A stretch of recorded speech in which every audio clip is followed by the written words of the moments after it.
Bueno, yo no les quiero apagar todas las luces por si ustedes toman apunte, entonces... Bueno, antes de que empecemos la última parte de la clase, quiero que volvamos a la ecuación, que ha quedado esa duda, ¿se acuerdan lo de la cantidad de ADN cuando uno pone para ligar? Sí. Bueno, ahí estoy buscando la diapositiva si volvemos para ahí. Estaba bien. Estaba bien. Sí. ¿Cómo? Que estaba bien. ¿Vos te has dado cuenta que estaba bien? Espera.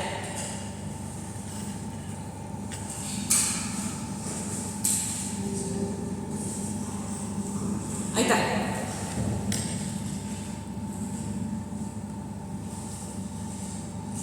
Bueno. No, Dios, me va a hacer renegado, parece. Va a ser el cable. Bien. Bueno. ¿Ustedes se han dado cuenta que estaba bien la ecuación esa? Sí. ¿O no? Si está bien, porque esto, o sea, en realidad, esto es un término y todo esto es otro término de la fórmula. Entonces acá está R multiplicado por esto. ¿Sí? Si vos pasás todo esto dividiendo para el otro término, ¿sí? Entonces te queda que R es igual a esta relación dividida sobre esta relación. ¿Sí? Entonces, esta relación, ¿qué valor te da? O sea, lo que te relaciona es la cantidad de ADN que vos estás poniendo con el tamaño de la molécula que vos estás utilizando. ¿Sí? Que es lo que yo decía, como la ligación es una reacción entre una molécula con otra, o sea, y uno quiere que el inserto, o sea, que se una el plasma, siempre tiene que haber más cantidad de moléculas del inserto que del plasma. ¿Sí? Entonces, si yo me llevo los nanogramos que pongo, capaz que en 10 nanogramos tengo un inserto grande, tengo 5 moléculas. Pero en esos mismos 10 nanogramos, si tengo un inserto más chiquito, capaz que tengo 25 moléculas de ADN. ¿Se entiende? Entonces es importante esta relación. Entonces por eso esto te da una idea de cuánto es, se podría decir cuántas moléculas de ADN yo tengo en los nanogramos que estoy poniendo en el libro.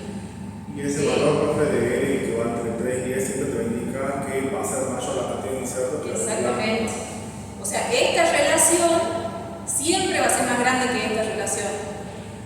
¿Sí? Porque el R tiene que dar como mínimo 3 o como máximo 10. Porque no está bueno poner de más insertos tampoco, porque se forman los tándenes, eso que hemos hablado, o sea, se unen los insertos, o entran de a dos, o sea, se insertan dos moléculas del ADN que uno quiere clonar en lugar de una sola de plasma.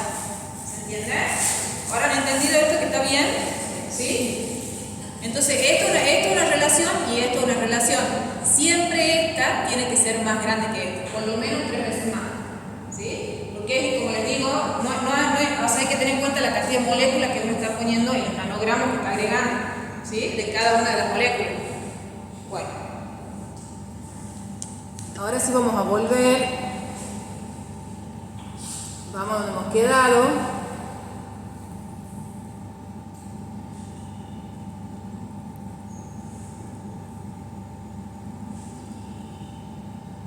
Bueno, esta era lo que hemos visto, la última clase, la electroporación, nos hemos quedado en transformación, nos hemos quedado en cómo se transforman las bacterias, ¿sí? Ahora lo que tenemos que ver es qué resultados obtengo yo, digamos, después de que transformo con mi mezcla de ligación, ¿sí? Acuérdense que nosotros teníamos en la mezcla de ligación el ADN plasmídico, o sea, el vector, el inserto, ¿sí? Y ahí, adentro de ese tubito, cuando uno pone la ligasa y el ATP y el buffer y todo, pueden suceder se pueden obtener diferentes tipos de moléculas, ¿sí? ¿Qué es lo que dice acá? Cuando las células completamente se transforman con la mezcla de ligación, en el tubo de ensayo habrá bacterias que no han sido transformadas, ¿sí? Porque no han recibido ADN, no se han transformado, las cuales no crecerán en el medio con antibiótico, y bacterias transformadas, y de estas bacterias transformadas, que sí van a producir colonias, que son las que aparecen acá, voy a tener bacterias que tienen el ADN, o sea, no recombinante, o sea, no se han recombinado con el ADN, significa que ha sucedido, se ha religado el plasma solo, ¿sí? Bacterias que sí, o sea, que sí tienen, o sea, pueden suceder estas dos cosas, que tienen el vector vacío, ¿sí? Porque se ha religado el vector, que eso sucede en la mayoría mayoría de los casos cuando se digiere con una sola enzima de restricción, y bacterias que tienen el inserto, ¿sí? Pero ¿qué pasa? El inserto, como hemos hablado, si uno trabaja con una enzima de restricción, puede estar en una dirección o en la otra dirección, en la dirección correcta o en la dirección incorrecta. Hay veces que no nos interesa la dirección, depende para qué lo vamos a utilizar, ¿sí? Pero muchas veces, si hace falta poner la dirección correcta, como hemos hablado cuando trabajamos con cambios de presión, que es ponerlo bajo la dirección, bajo la restricción de un promotor, ahí sí es importante la dirección con la que uno clona esa secuencia de codificante, ¿sí? Entonces, repasemos esto. ¿Qué es esto que ven en la foto acá? Esto es una placa de transformación. ¿Han tenido el práctico, amigos? ¿Algunos han dado el práctico de ayer a la tarde? ¿No han tenido todavía la transformación? ¿Sí? Bueno, ustedes han hecho esto en el laboratorio. Esta es la plaquita de células transformantes. Esto que ven acá, ya lo hemos visto en la diapositiva anterior. Este es el control, ¿sí? Este es un control que uno hace para la transformación. Esta es la plaquita de transformante. Entonces, acá, como decía este texto, solo han crecido las bacterias que han recibido el vector, porque el vector es el que tiene el gen que le da la resistencia al antibiótico y le permite crecer acá, ¿sí? ¿Se acuerdan cuando yo les decía que en la ligación se puede formar tándem de moléculas del inserto? Eso puede ingresar a la célula, pero la célula no va a adquirir ninguna resistencia al antibiótico, entonces muere como uno la plaquea acá, ¿sí? Entonces, en estas transformantes yo voy a tener dos tipos de moléculas de ADN: el vector vacío, o sea, el ADN no recombinante, y el ADN recombinante que sí tiene el inserto. Entonces, ¿cuál es el paso que sigue? Bueno, identificar cada una de estas colonitas. Cada una de estas colonias es un clon, ¿sí? Entonces yo tengo que identificar cuál de todos estos clones tiene el ADN recombinante, ¿sí? Bueno, ¿cómo? Entonces ahora vamos a ver las estrategias para poder averiguar cuál de estos clones tiene la molécula que me interesa. ¿Cuál es un clon recombinante, digamos? Una de las maneras en la que se puede hacer, ¿sí?, es digerir los plasmidos.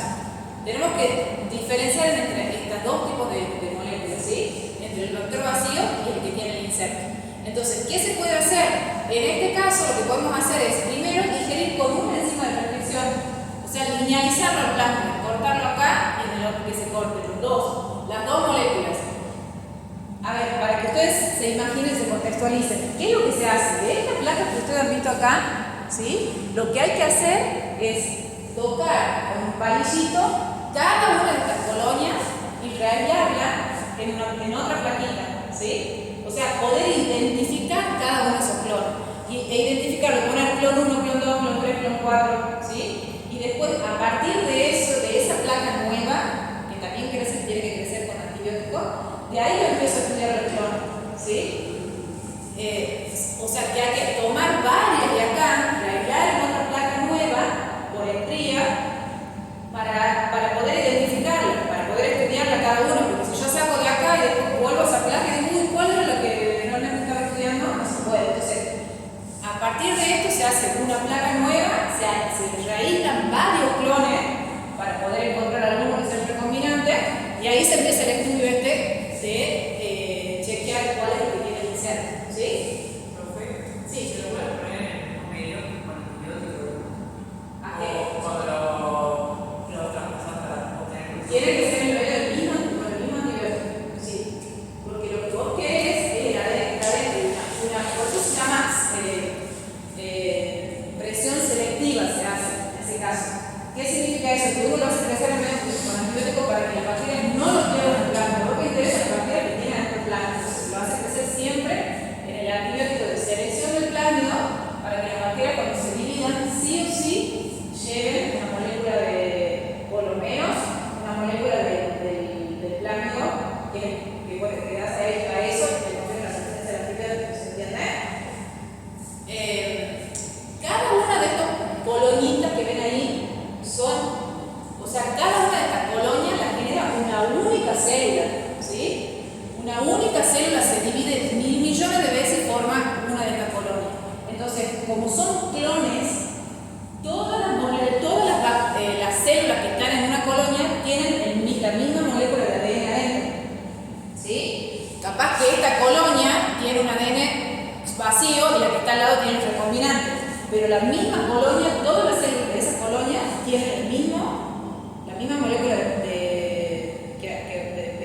Bueno, entonces después que yo realizo de acá los clones que voy a estudiar, lo que puedo hacer es purificar plásmido de esos clones que me identifiqué, ¿sí? Entonces purifico plásmido y empiezo, hago un análisis de restricción al plásmido que acá, por ejemplo, yo les puse un ejemplo de que he realizado 4 clones de esa placa de transformante, ¿sí? De esos 4 clones hice una purificación de ADN y en este caso lo que se hizo fue digerir con una enzima. Cuando uno digiere con una enzima, con plasma de una enzima, ¿qué pasa?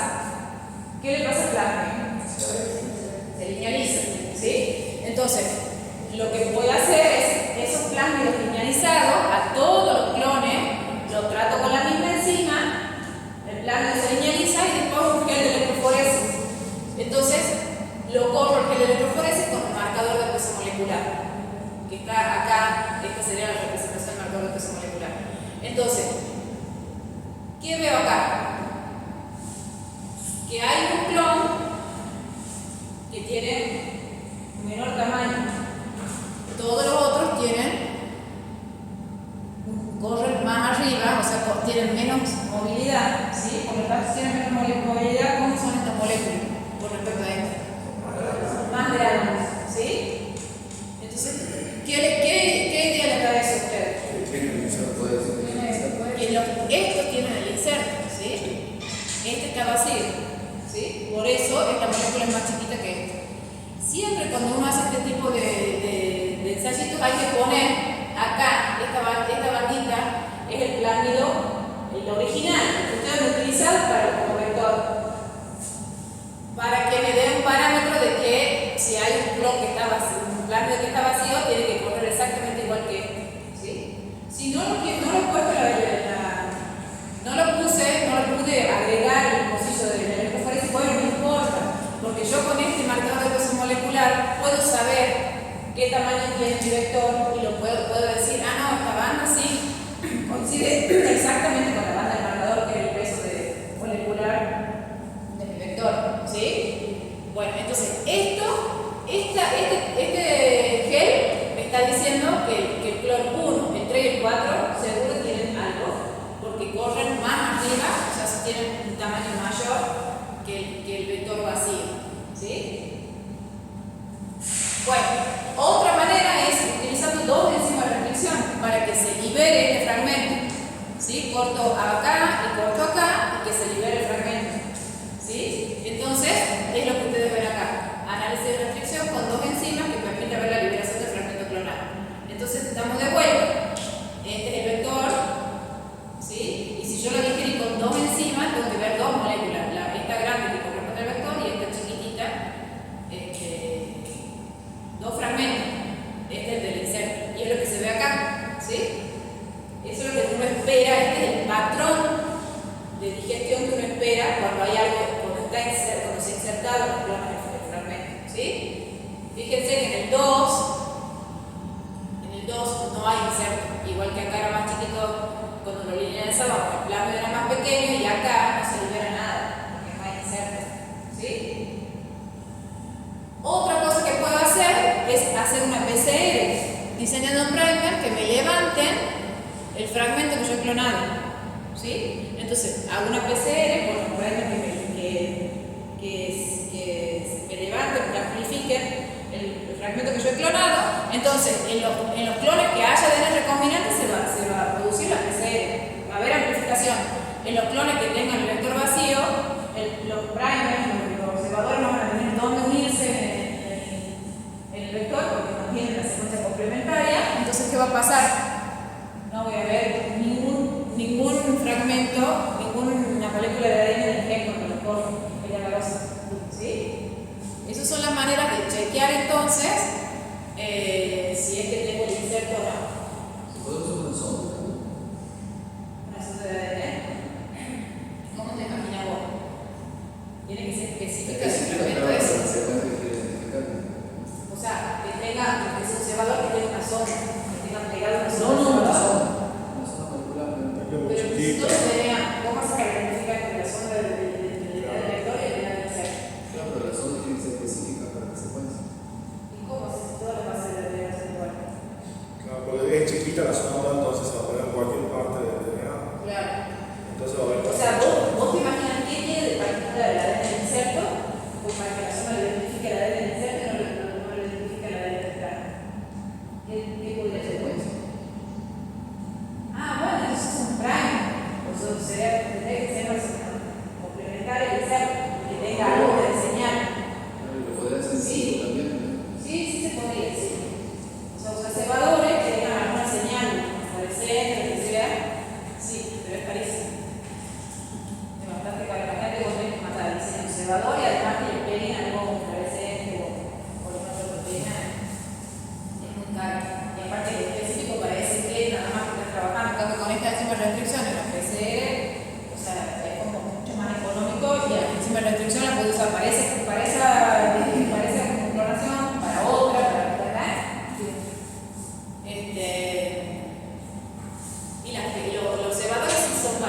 la secuencia del tren la Z, fácilmente, esto está buenísimo porque fácilmente voy a poder saber cuáles son los clones que tienen el inserto, cuáles no. ¿Cuáles son los que tienen el inserto? Blancos. Los azules no. Entonces yo puedo tocar, o sea, arreglar unos cuantos de estos blanquitos, y igual, por más que esto de así, igual después en el laboratorio se chequea de que tiene inserto. Con enzima de restricción, o se hace una PCR para amplificar el fragmento, pero igual hay que chequear esos pasos que yo le conté recién, esto igual se lo hace por más de que se haya hecho la selección azul blanco. Uno tiene que estar seguro de que lo tiene el inserto ahí, ¿sí? Claro, porque se puede haber pegado el inserto, pero en dirección opuesta a la que yo quería, si lo quiero con la impresión. Sí, sí. Otra manera de hacer un screening, de saber dónde estaba, si es que se incorpora el inserto o no, al vector, es mediante inactivación insercional de genes de resistencia a antibióticos. ¿Sí? Que eso se lo he hecho cuando se ha construido el plan de 200, se hizo eso. ¿Se acuerdan como hablaba en práctico de que en el sitio de la tetraciklina se ha insertado el fragmento de la microcina? ¿Qué ha pasado con las células? ¿Tenían resistencia a la tetraciklina? No. Entonces, claro, ya pierden esa resistencia a la tetraciklina. Eso se llama inactivación del gen insercional, ¿sí? O sea, porque uno inserta algo, pero inactiva el gen, ¿sí? Entonces, acá te doy vuelta la plaquita de transformación. ¿Qué es lo que tiene que hacer uno cuando tiene los transformantes? Bueno, obviamente que va a haber plásmidos, en el caso que estamos haciendo la ligación, va a haber plásmidos PBR en los que se han religado, y va a haber plásmidos en los que no se ha religado y que se pudo insertar el fragmento de la microcina. Entonces, acá adentro, de vuelta, tengo que diferenciar cuáles son los que tienen el vector vacío, cuáles son los que tienen el inserto, y lo que tengo que hacer es, de vuelta, reaislar estas colonias en dos placas, hacer réplicas, digamos.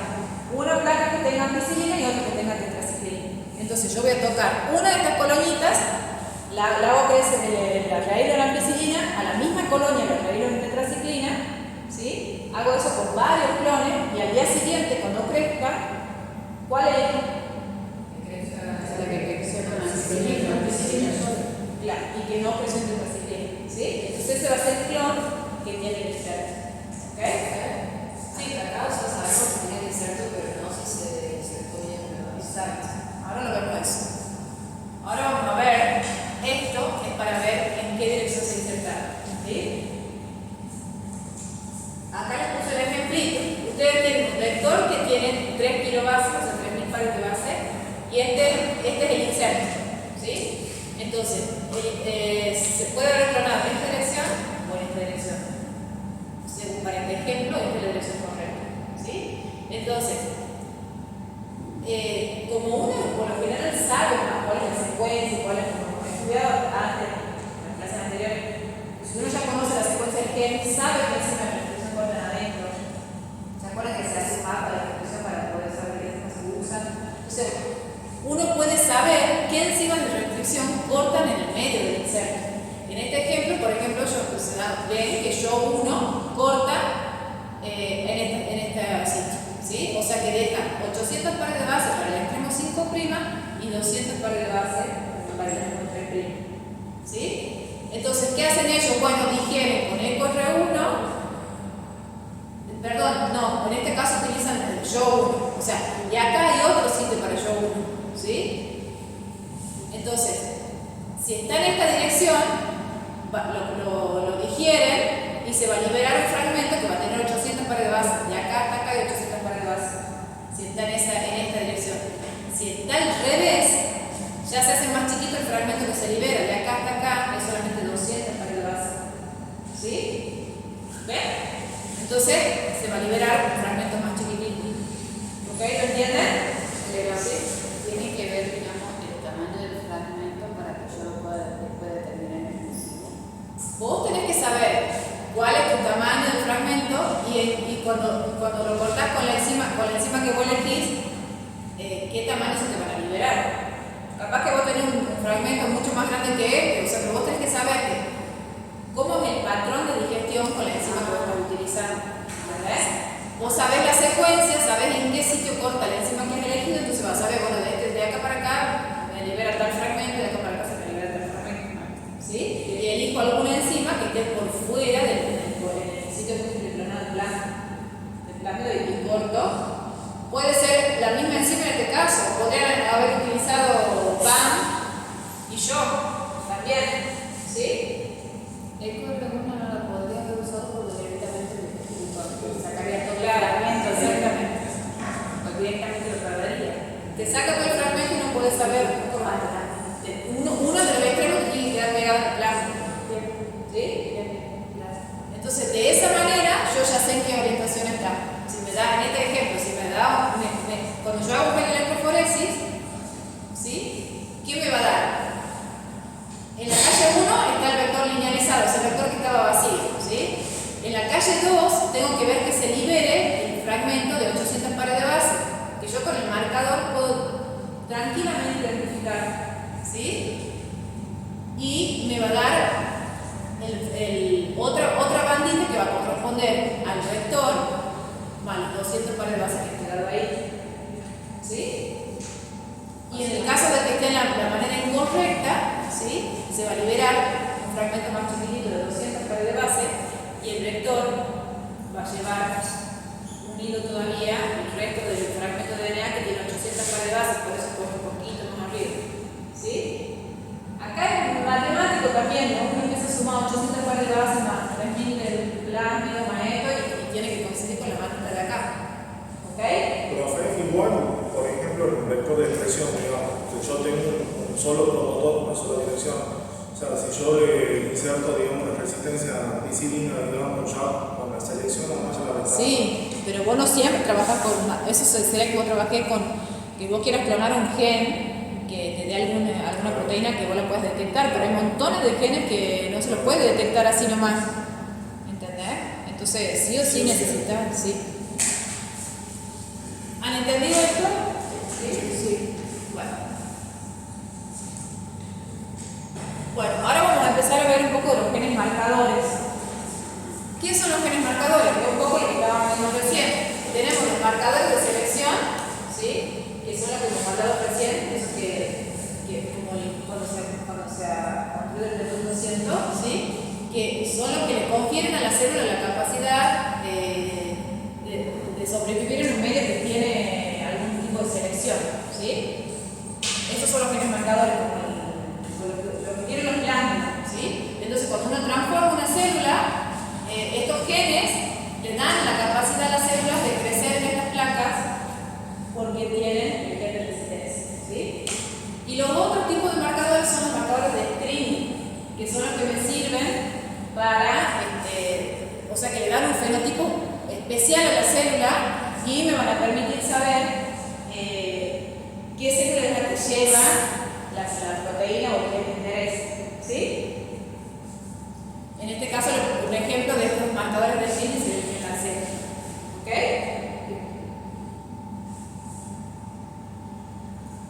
Bueno, hasta acá todo bien, ¿han entendido? ¿Sí?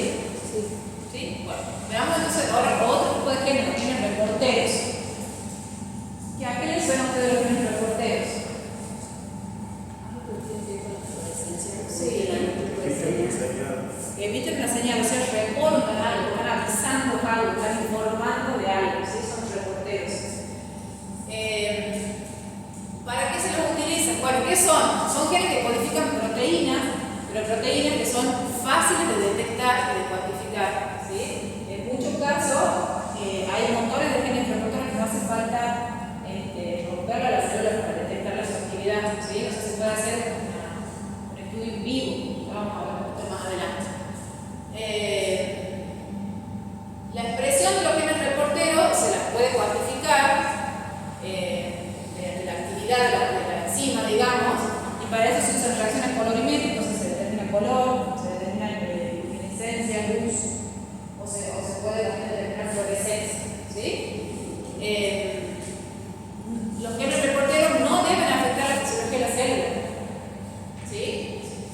Y lo que hacen es generar un cambio fenotípico en la célula que lo lleva, lo que va a permitir diferenciarla de la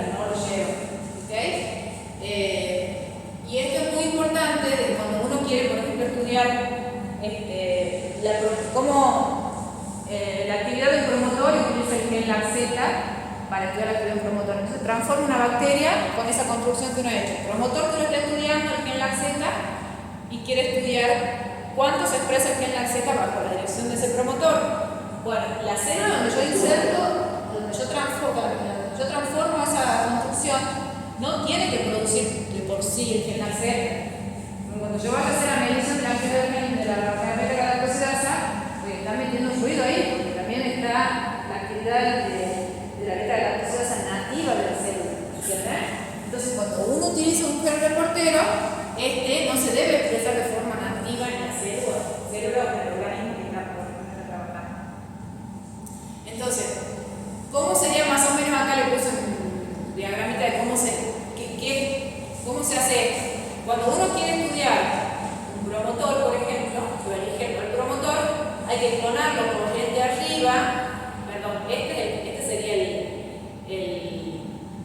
gen reportero, ¿sí? Marcado en azul. Entonces uno toma el promotor del gen que uno quiere estudiar, ¿sí?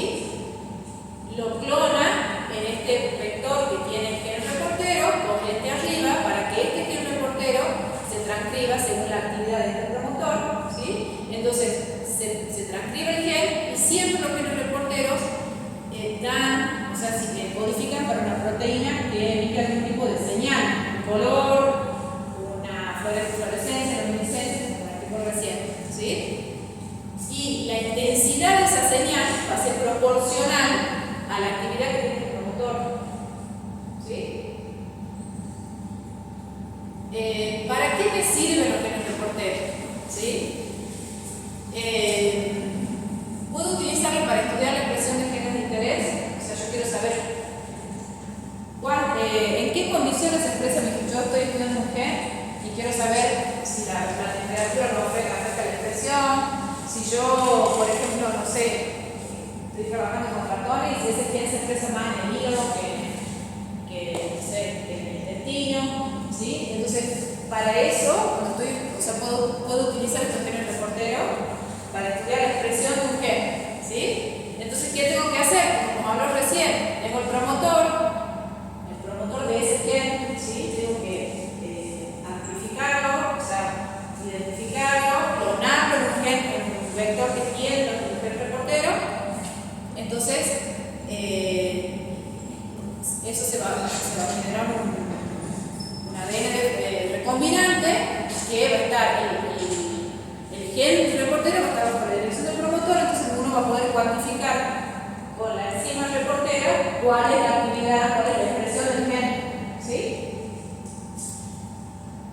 A los genes reporteros los puedo utilizar también para determinar la localización intracelular de la proteína. ¿Cómo se hace eso? Lo que hay que hacer es fusionar la proteína con el gen reportero. Por ejemplo, GFP, ¿sí? La proteína fluorescente verde, se puede diseñar de manera que la proteína que uno está estudiando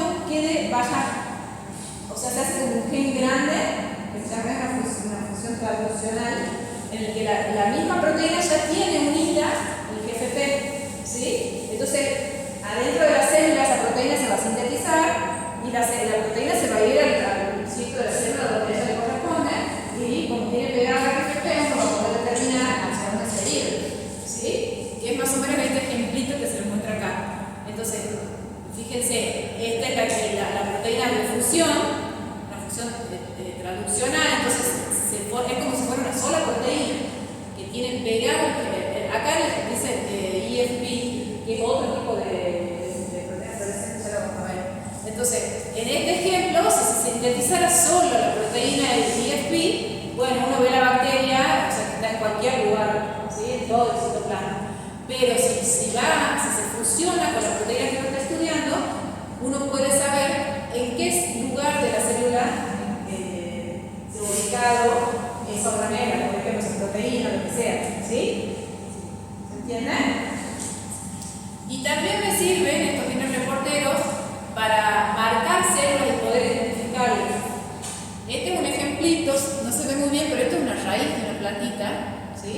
Y todo lo que está marcado con verde es una proteína, es una bacteria, se llama Rhizobium rhabdomycin, que se la ha marcado con GFP, y entonces después uno inocula la plantita marcada con GFP, aísla los raíces y la ve en el microscopio y puede ver que todo lo que emite fluorescencia son las bacterias que han colonizado la raíz. ¿Sí? Se puede hacer plantas, se puede hacer ratones, ¿ok? Entonces permite localizar a la bacteria, ¿sí? O a la célula, en el caso de que se trabaja con célula eucariota, ¿sí? Por ejemplo, las células cancerígenas se las marcan, entonces los ratones estudian a dónde van, cómo proliferan, ¿sí?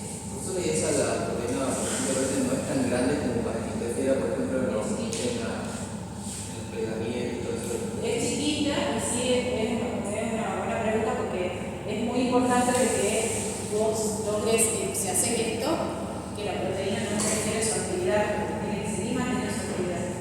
¿Sí? Profe, ¿qué otra se puede usar, digamos, aparte? Ya vamos a ver, ahí les muestro. Estos son los que eran los reporteros más utilizados. El GFP, o sea, la proteína fluorescente verde, está el GFP, el gen lanceta, que ya lo conocen ustedes, el gen LUC, que sintetiza una luciferasa, que lo que hace es emitir luz, fotones de luz. El GFP emite fluorescencia, no detecta fluorescencia. La beta-galactosidasa se da una relación colorimétrica, ¿sí? La beta-galactosidasa, la vamos a ver más adelante, tiene dos sustratos, el ONPG y el epical. El ONPG da un compuesto amarillo y el epical da un compuesto azul, ¿sí? Y la luciferasa que emite luz, ¿sí? Luminiscencia, o sea, se detectan fotones de luz. Y el gen GUS, que sintetiza para la beta-glucuronidasa, que es muy parecido a esta reacción, a la beta-gal, que es colorimétrica, nada más que el X-GLUC se llama el sustrato, ¿sí? Que también da un compuesto azul. Bueno, empecemos entonces con la proteína fluorescente verde. A esta proteína se la aisló en el año 1962, creo, de una medusa de mar, ¿sí? Y se dieron cuenta que esa proteína, cuando la ponían a luz UV o a luz azul, emitía una luz verde fluorescente, ¿sí? En el año 2018, del 2008, creo que los investigadores ganaron por el Nobel de Química por haber descubierto esta proteína que tiene, hoy por hoy tiene 10 billones de utilidades. Yo les voy a mencionar ahora porque tiene un montón. Esta enzima lo que tiene de bueno de que no requiere sustrato. Viste que a la beta-galactosidasa hay que ponerle el equigal. Acá no, esta enzima de por sí sola ya florece. ¿Por qué? Porque adentro, esta es la estructura de la proteína fluorescente verde, es un barril beta, ¿sí? Y adentro del barril hay 3 aminoácidos que son los encargados, los encargados de emitir la fluorescencia. Entonces no necesita sustrato, no lo ven, le hacen incidir la luz y solo florece, ¿sí? Entonces no hay que agregar sustrato, con factores, ni nada, porque a veces necesita un enzima reportero.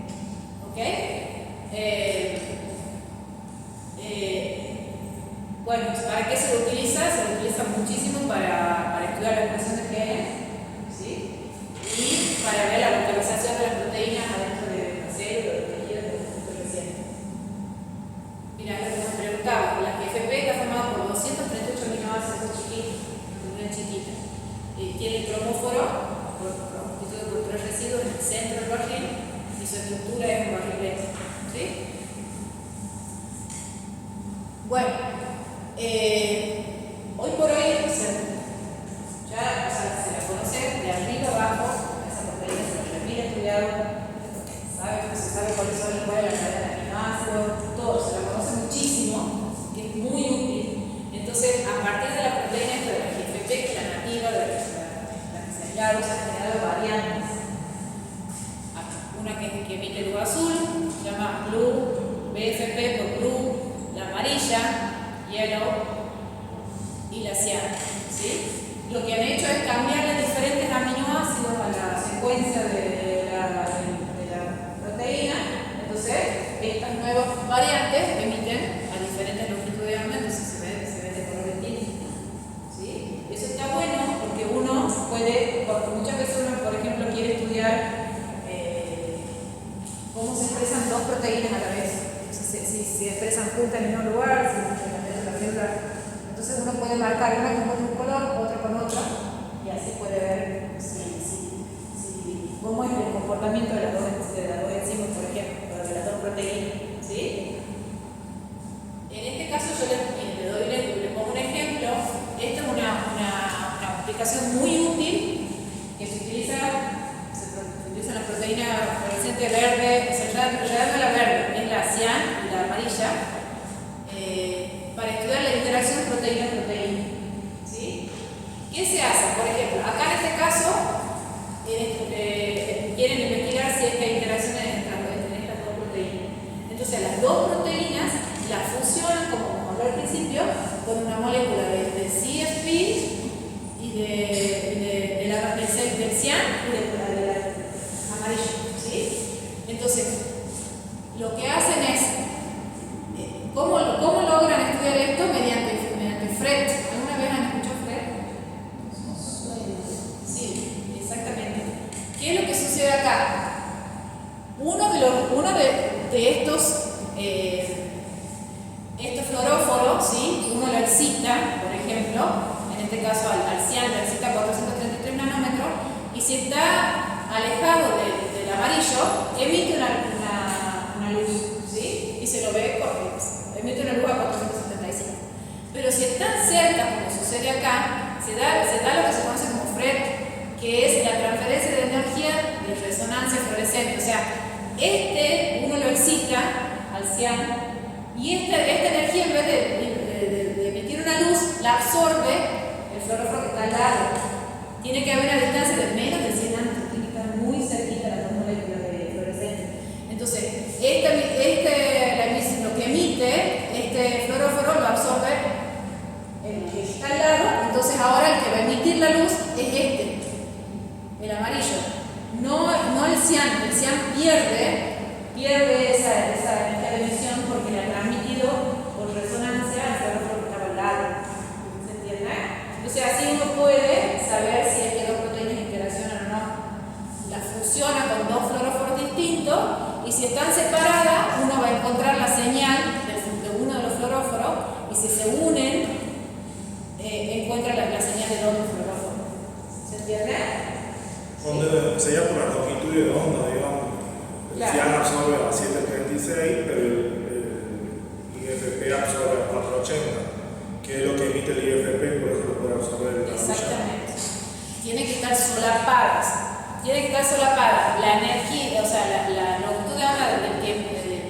Este se llama aceptor, este se llama donor y este es aceptor. Entonces, esta energía, esta longitud de onda se tiene que solapar con la de absorción de esto. ¿Sí? O sea, fíjense que 475 y 433 están muy cerca. ¿Sí? ¿Ok? Bueno, entonces esta es una técnica muy importante que se utiliza para estudiar la interacción proteína-proteína. Bueno, veamos el gen reportero loop. El gen reportero loop es un gen que codifica para la luciferasa. ¿Sí? La luciferasa es una enzima que lo que hace es oxidar a la luciferina, ¿sí? El compuesto de luciferina, en presencia de ATP, oxígeno y magnesio, la oxida, y cuando se da esta reacción, emite luz. ¿Sí? Entonces, se lo utiliza como gen reportero. Entonces, uno, por ejemplo, tiene una fusión loop con un promotor que uno quiere estudiar. Le agrega la luciferina y todos los cofactores al medio de cultivo, y lo que tiene que hacer es detectar la luz que se emite de ahí. ¿Sí? Y como he dicho recién, la señal, la intensidad de la señal va a ser proporcional a la actividad que tiene ese motor. ¿Sí? Bueno, se lo utiliza, es muy utilizado en mamíferos este tipo de reportero. Vamos a ver una cosa buenísima que se hace en ratones. Bueno, y obviamente, o sea, ¿por qué dicen que es bueno este gen reportero? Porque los organismos no sintetizan la luciferasa, no tienen el gen loop, no sintetizan luciferasa, entonces no hay ruido cuando uno determina la intensidad de luz. ¿Sí? Bueno, acá les puse un ejemplito para que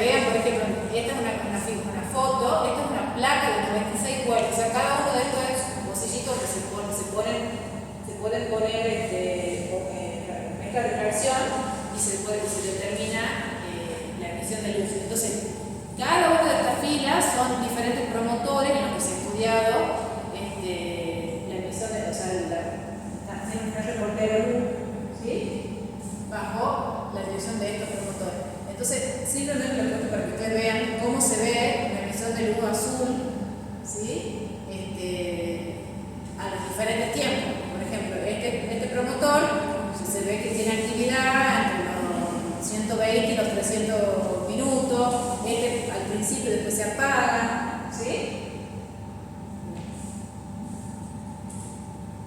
Bueno, además del gel look que se lo obtuvo de la luciérnaga, ¿sí? Eso me voy a decirles, se lo obtuvo de la luciérnaga.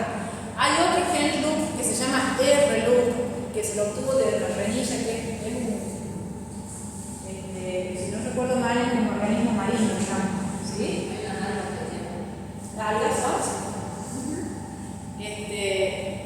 Que también, o sea, es muy parecido al gel look, nada más que emite una luz más cerca del azul, ¿sí? Este está más cerca del rojo.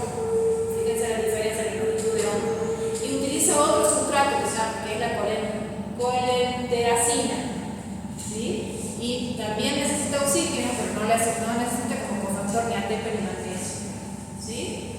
Es otro tipo también de gel reportero que se usa muchísimo, otro gel look que tiene otro origen que también se lo usa mucho, ¿sí?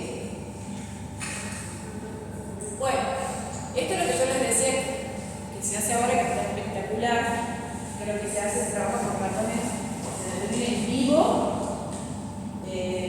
la luminiscencia que emite el reportero, ¿sí? Profe, Sí. consulta antes de eso. Por ejemplo, la luciferasa no se la une, digamos, la proteína. No. Claro, pues lo otro sería la verde, la proteína que es chiquita. Exactamente, este no. Este es como, si uno... Claro, una enzima. Es una enzima. Que si vos querés marcar una célula, lo pones un plasma adentro que codifique para la luciferasa, esa célula va a expresar la luciferasa y va a emitir una luz. Por ejemplo, se lo puedo utilizar, lo van a ver acá en el ratón.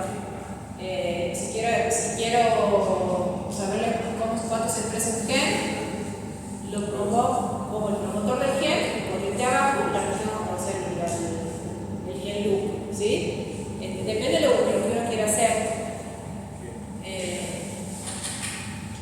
este caso, por ejemplo, lo que yo le decía que está buenísimo, lo que se trabajan con cámaras, se llaman IBIS, de la marca de las cámaras, son como, no sé cómo decirle, una heladera, o sea, tiene una puerta, una puerta para que usted vea la foto de marca, una foto real, y lo que se hace es poner el ratón adentro. El ratón se lo anestesia y se lo pone adentro. Y este ratón es un ratón de experimentación que tiene, ya le voy a un ejemplo recién, algo se está estudiando en ese ratón en vivo. El ratón no está muerto, o sea, se determina la bioluminiscencia en vivo. Entonces, por ejemplo, este es un ejemplo que uno quiere estudiar, le inyecta al ratón células cancerígenas, por ejemplo, que están marcadas con luminiscencia, para ver cuánto se proliferan, o para ver si es que yo le agrego un agente quimioterápico, si es que se disminuye el tumor o no. Todo eso lo puedo ver en vivo en este tipo de cámara. Entonces, lo inyecto al ratón ya sea con células cancerígenas, con alguna bacteria para ver cómo es el grado de infección, o con un virus. El ratoncito se lo deja un tiempo que esto que prolifere o lo que sea, digamos, y después se le inyecta la luciferina, ¿sí? El sustrato, se le inyecta el ratón. Entonces, en la zona en donde está la luciferasa se va a ver la emisión de luz, ¿sí? Este es el sustrato de la enzima. Entonces se le inyecta y se lo pone el ratón dentro de la cámara. Este ratón, esta cámara puede determinar la emisión de luz. Es como que le saca una foto en 3D al ratón también. Hace radiografías también, eso se determina, puede sacar rayos X. Y todo eso toda esa información la va a recopilar en la computadora. Entonces esto te da una imagen como esta, ¿sí?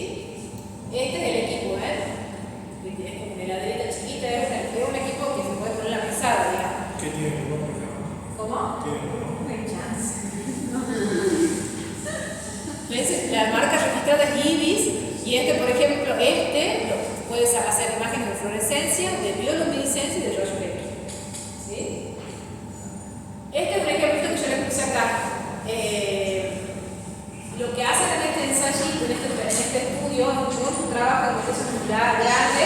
Yo les puse solo esta foto para que ustedes vean lo que se puede hacer. Ellos trabajan con una bacteria, una pseudomonas aeruginosa, que está marcada con luciferasa. ¿Sí? O sea, donde esté la bacteria, va a emitir luz. Se va a emitir luz. ¿Sí? Esto que ustedes ven acá es el rango, digamos, de intensidad, que son como pseudocolores, o sea, no es la realidad. O sea, donde hay mucha señal, la computadora lo marca como rojo. Donde hay muy poca señal, lo marca como azul. ¿Se entiende? Donde no hay señal, no aparece ni rojo, ni azul, ni naranja, ninguno de los espectros. ¿Sí? Entonces, ¿qué han hecho con estos pobres ratoncitos? Le han inyectado la pseudomonas aeruginosa aquí. ¿Ven? Entonces, y lo que querían probar ellos es si es que esa infección, si la trataban con enzimas, la pseudomonas aeruginosa forma biofilm. ¿Alguna vez han escuchado que es biofilm? ¿Qué es? Es como un film, ¿cómo? Se adhieren a la superficie, forman como una película, con todos los exopolisacáridos, montones de cosas que liberan las bacterias, forman como un film de muchas bacterias que están unidas, y eso le da muchísima resistencia a los antibióticos, la temperatura. Por eso muchas veces hay problemas, no sé si han escuchado en los hospitales, en los catéteres, todas esas superficies que no se, por más que la limpien igual, se van a resistiendo porque forman lo que se llama biofilm. Es como un film de bacterias que están todas entre sí relacionadas y sumergidas dentro de exopolisacáridos, de DNA, de todo, que las protege un montón de todos los agentes que uno le puede agregar. Antibióticos en una infección, le da muchísima resistencia a los antibióticos, agentes, no sé, la lavandina, o estamos hablando de superficie, digamos, que uno quiere limpiar, ¿no? Bueno, entonces, ¿ellos qué hacen? Quieren ver qué pasa con una mezcla de amilasa y celulasa. La amilasa y la celulasa lo que hace es degradar un poco el biofilm, ¿sí? Porque son enzimas que degradan, entonces, si se rompe el biofilm, las bacterias por sí solas, de manera platónica, son más accesibles a los antibióticos, más accesibles a los tratamientos para tratarlos, ¿sí? Entonces, ¿qué ellos quieren probar? Si es que agregándole ¿qué pasa cuando uno le agrega esta enzima dentro del ratón infectado? Entonces, fíjense, aquí el ratón, cómo se va modificando, cómo se van, en qué lugar del ratón se observan las bacterias, porque las que están marcadas acá son las bacterias que van a superar. ¿Sí? Entonces, fíjense, miren acá este recuadro de abajo. A medida que pasa el tiempo, 5, 10, 12, ¿qué vemos? Que la infección que era puntual, cuando ellos la tratan con estas enzimas, con esta mezcla de enzimas, ¿qué pasa con la infección? Las bacterias se empiezan a diseminar en el ratón y se van trasladando a los diferentes órganos. ¿Sí? Esto que está acá son los efectos que se han ido trasladando a los diferentes órganos de la bacteria. ¿Sí? En cambio, entonces, ¿qué significa esto? Que estas alfa-amilasas, lo que ellos suponen que sí, que realmente degradan el biofilm y hacen que las bacterias se puedan más fácilmente desparramarse para otros sectores, a otros órganos del ratoncito. Y lo que hace, y acá arriba lo que ustedes ven, ¿qué dice? Que las enzimas las han inactivado por calor. O sea, la amilasa y la celulasa las inactivan con calor, ya no son activas, entonces no degradan el biofilm. ¿Y qué pasa con la infección? Se sigue manteniendo focalizada ahí. ¿Sí? Pero bueno, yo les puse esto para que ustedes vean cómo se puede ver en vivo la luminiscencia del ratón. Esto podría haber sido células cancerígenas que las han marcado también. ¿Sí? Entonces lo podría ver a través del tiempo cómo esas células cancerígenas se van en parte, se incluyen en el cuerpo del ratoncito, en el órgano del ratón. Si es que uno le pone a la gente un anticancerígeno, si eso ayuda o no a que no prolifere el tumor. ¿Sí? Primero es claro. Ahí la pseudomonas está modificada para que esa grasa ya se transforma. Exactamente. Sí. Pero digamos, ahí cuando se están diseminando, ¿no? O sea, de alguna manera yo no puedo, digamos, detener el crecimiento de la bacteria si la tengo un antibiótico. Sí, sí lo hace. Ahora en otra parte del trabajo, la inoculación. Sí, prueba. Bueno. El gel reportero laxante, ustedes ya lo conocen, tienen que estudiar un montón la implementación, ¿no? Entonces seguro, pregunta de parcial, de final, de todo. Bueno, en este caso, lo que se hace es poner el promotor que uno va a estudiar bajo el gel laxante bajo la regulación del promotor que uno va a estudiar. ¿Sí? ¿Y qué hace la beta-galactosidasa? En el caso de que uno lo utilice como gel reportero, degrada el X-gal y produce un precipitado que es azul. ¿Sí? Pero yo les decía que también hay otro sustrato que se llama ONPG, ortonitrophenilgalactósido, que cuando lo degrada la beta-galactosidasa produce un color compuesto que es el ortonitrofenol, que es amarillo. ¿Sí? Entonces uno puede utilizar cualquiera de los dos sustratos para determinar la actividad de la beta-galactosidasa. ¿Sí? Cuanto mayor beta-galactosidasa yo tenga, más color voy a tener. Eso significa que mi receptor está más activo. ¿Sí? En este caso es un ejemplito que yo les puse, fíjense, lo que han hecho acá es agregar diferentes concentraciones de beta-galactosidasa. Solamente yo les puse esta foto para que ustedes vean cómo se ve el color. ¿Sí? Esto, lo que se hace es medir la absorbancia, se miden diferentes longitudes de onda para saber cuántas células yo tengo. Por ejemplo, ustedes quieren medir la actividad de la beta-galactosidasa de un cultivo de células que tiene la función. Entonces yo primero, para saber, tengo que cuantificar cuántas células hay en el tubito. Si tengo muchas células, va a haber mucha señal. Y si en el otro tubo que lo estoy comparando tengo menos células, va a haber menos señal. Pero no porque el promotor es más débil que este, sino porque hay más células, hay más encima. Entonces tengo que estandarizar la cantidad de células en el tubito. Entonces, bueno, hay una serie de pasos que hay que seguir para poder determinar las unidades Miller, se llaman, que es la que te da una idea de qué actividad de beta-galactosidasa yo tengo. ¿Sí? Eso es como se trabaja con el ONPG.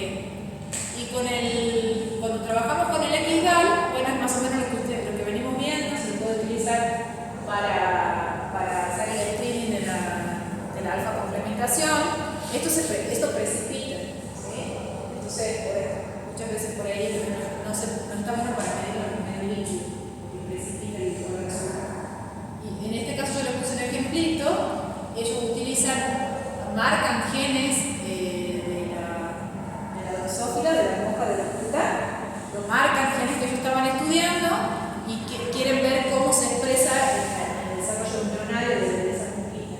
Entonces, marcan varios genes y ven, fíjense donde está más azul, es donde más se ha expresado el gen que se va dando el desarrollo del embrión. ¿Sí? Ven que tiene como rayas así azules más intensas. Sí. Ahí en esa zona se expresó más el gen que yo estaba estudiando.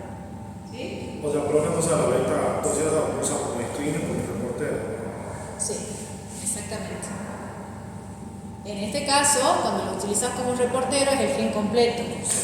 Cuando lo haces como screening, tenés el péptido alfa, el lámido y el otro pedazo del otro péptido del cromosoma. ¿Sí? Bueno, acá lo que tiene el gen laxeta, que para hacer, por ejemplo, esta determinación con este embrioncito, hay que matarle a las células, no se puede tener vivo. El GFP y el gen LUC sí se hace vivo, esto es reciente. ¿Sí? Bueno, y por último, el gen GUS, que es otro tipo de gen reportero que se codifica para la beta-glucuronidasa. ¿Sí? Esto se lo utiliza mucho en plantas. Igual se agrega un sustrato que es el X-Gluc, como les decía, y también un color azul cuando es degradado por la glucuronidasa. ¿Sí?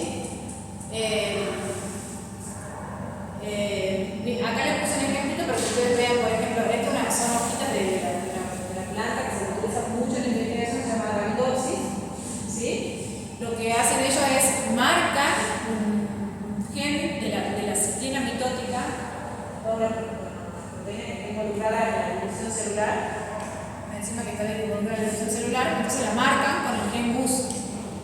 Y lo que ellos lo que quieren ver es en qué parte de la hojita se expresa, a medida que la plantita va creciendo, en qué parte de la hoja se expresa, ¿sí?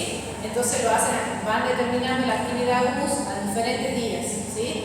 Entonces, ellos les cuento yo que deduce de este trabajo que esta ciclina se expresa, o sea, en realidad la ciclina esta es una idea en qué lugar de la hoja se da la división celular, porque la ciclina está involucrada en la división celular. Entonces, ¿qué dicen ellos? Que a medida que pasa el tiempo, la división celular se da en esta zona de la hoja y no en la parte de borde donde no se ve que está teñido con azul, ¿sí? Acá solamente hay una expansión de las células y acá donde se produce la proliferación celular, ¿sí? Una hoja de los 14 días ya no se dividen las células, entonces no está teñida con azul, porque la ciclina no tiene actividad, ¿sí? Porque la ciclina está marcada con tiempos. ¿Entienden? Acá en este caso también hay que lo que se hace es teñir las hojas para sacarle un poco el verde para que se vea el contraste del azul y después se le agrega el sustrato de las multiunidades. Entonces se trabaja con tejido fijado, tejido muerto, ¿sí? No se puede determinar el tipo de eso. ¿Ok? Bueno, y nada, estos son los genes reporteros. ¿Alguna pregunta? ¿No? ¿Una? Bueno. Ya con esto terminamos mi clase. Yo creo que en noviembre les doy de vuelta lo técnico combinante. ¿No tenemos esta semana? Esta semana no. Usted me pidió que no quería venir el jueves. ¿O no? Sí. Bueno. ¿Qué? Ya todas las notas del... Perdón. Ahora salgo de acá y les voy a corregir y le subo. No, te decía Ha sido papá que culpa la mía. subido y no estaba... No, ha sido culpa mía. Me las iba a llevar el fin de semana para corregirlo y me lo olvidé acá. Entonces no lo puedo corregir y bueno, ahora lo No, corrijo. estamos contentos. ¿Ah? Estamos contentos porque... Sí, no tiene que venir jueves. Bueno, listo chicos, que estén muy bien. Nos vemos. Nos vemos, profe. ¿Lo va a subir?